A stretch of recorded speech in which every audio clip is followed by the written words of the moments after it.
Welcome to Your World Within Daily. I'm Eddie Pinero. And in this episode, we're going to talk about the difference between the reality and the stories we often tell ourselves, and how a simple awareness of the discrepancy between the two can open some doors.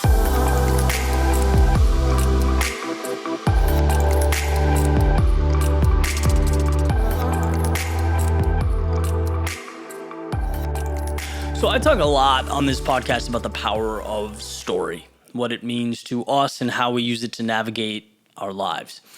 I think Yuval Harari in his book *Sapiens* does a beautiful job of demonstrating this. We're basically the only creatures that give our lives chasing and trying to obtain things that are not tangible. They exist between our ears, right? If you take the idea of religion or the idea of money, they're not things, they're concepts. If you give a chimpanzee money, a $20 bill, to him or her, it's paper, right? They crunch it up and they probably throw it on the ground. What are they going to do with the $20 bill?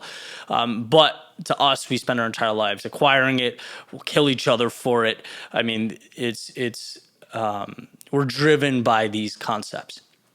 So where am I going for this? I'm gonna pivot. The other day, like so many of us, been locked inside while they're lifting some of these restrictions and stuff. And I'm like, you know what? I'm gonna take a little stroll, and I'm riding around on my bike. And so as I'm going down A1A, which is a busy, kind of a touristy street in a lot of places in Florida, there's some construction. So without even really thinking about it, I go on the sidewalk. And it's a pretty big sidewalk. Again, it's made for foot traffic, a lot of people. At this point, it's still pretty empty, though. And as I'm riding on the sidewalk, I'm coming up, almost face to face with this woman who is scowling at me, right? She's looking at me like she wants to rip my face off. And I'm like, what in the world? And it dawns on me, it's like, you probably shouldn't be on the sidewalk. I totally forgot to go back onto the street. It is what it is, right? I guess shame on me. But the interesting thing is when I get close to her, I simply smile. And it's almost like the entire situation was disarmed.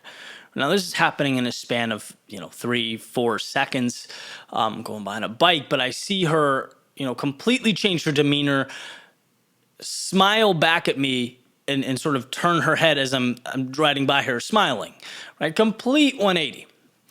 And I'm like, this is so interesting that you can change the entire dynamic of a situation by simply smiling, right? That's it. That's all I brought to the table there. And it reminded me of a concept in Brene Brown's book, *Dare to Lead*, called a shitty first draft. Or if you're talking to a child or you're trying to explain the concept to kids, a scary first draft. And the idea is, those stories that I talked about are how we live our lives. So anytime there's a situation, particularly, a controversial one, you come to the situation equipped, ready to go to war with your own experiences and the stories you're telling yourself, just like the other people involved. And very frequently, that emotional, reactive, first instinct story or shitty first draft is not indicative of reality, right? We're emotional creatures. We're not rational creatures. And in that situation, I can guess what hers is. I certainly have mine. When she was looking at me like that, I'm sure you can imagine what was going through my head, right? I'm like, not a nice human being. What's her problem? Relax. She could be thinking, this guy doesn't care about me or my safety. He's not cautious. Maybe she had a terrible experience with some idiot on a bike last week. I have no idea. But all we had was a situation in our unique stories, our unique, the narratives that we brought to the table. And you can tell because, boom, like that, you smile and it shifts. It's like, oh, maybe this isn't a me versus you. Maybe this could be a we. Brene Brown, in her book, she tells a similar story where she's sitting at the table in the living room, just has a long day at work. She's kind of going through hell, feels overwhelmed. Her husband opens the door in the kitchen. She hears him say, "Oh man, we don't have any ham." And she goes through the roof and runs into the kitchen and goes, "You know how hard I worked? You know what I'm going through? Like, you think I need to go get ham too?" And he's like, "No. I'm the one that goes grocery shopping, Brene. I'm just saying I wish I got ham." And it's, she has this epiphany like, I brought my shitty first draft to the table. And the practicality there, the value of understanding that is so much of our conflict, so much tension we bring on ourselves and other people is not realizing that we are reactive, right? Not realizing that the person across from you, when you're in a situation like that, or next to you, they don't want you, they don't wish harm upon you. It's not a personal thing, right? 99% of the time, humans care less about taking you down than they do about raising themselves up. Humans are self-interested characters. That's the way we are. And that understanding, right, giving people the benefit of the doubt, thinking that, hey, given their situation, they're trying their best, as cliche as that sounds, it helps you think from a more practical standpoint.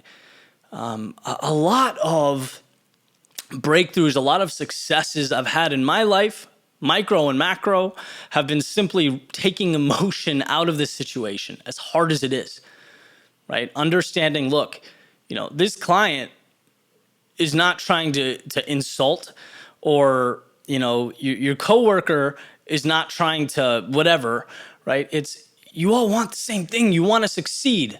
There's just different things, right? People want to feel valued. They want to feel important. They want to feel heard. That's all it's about. And when you can breathe and depersonalize it and think, man, this isn't about me. This is about a person trying to make their way in the world, trying to achieve what they want, trying to obtain whatever it is they're trying to obtain. When you realize that, you can have conversation, you could be more productive, and ultimately, get further than you would have. And this all spawned from a simple smile on a bike, right? It's pretty amazing to think about. The idea that something so small can remind someone that I was coming to war. I was coming prepared to war, to battle for no reason. Maybe this isn't a me versus you. Maybe we're not so different after all. So I hope that's something you can utilize in the future. If you enjoy this podcast, greatly appreciate you to subscribe, rate, leave a review. It helps me get it out to the world, and that is my goal. So thank you for that, and I'll catch you guys tomorrow.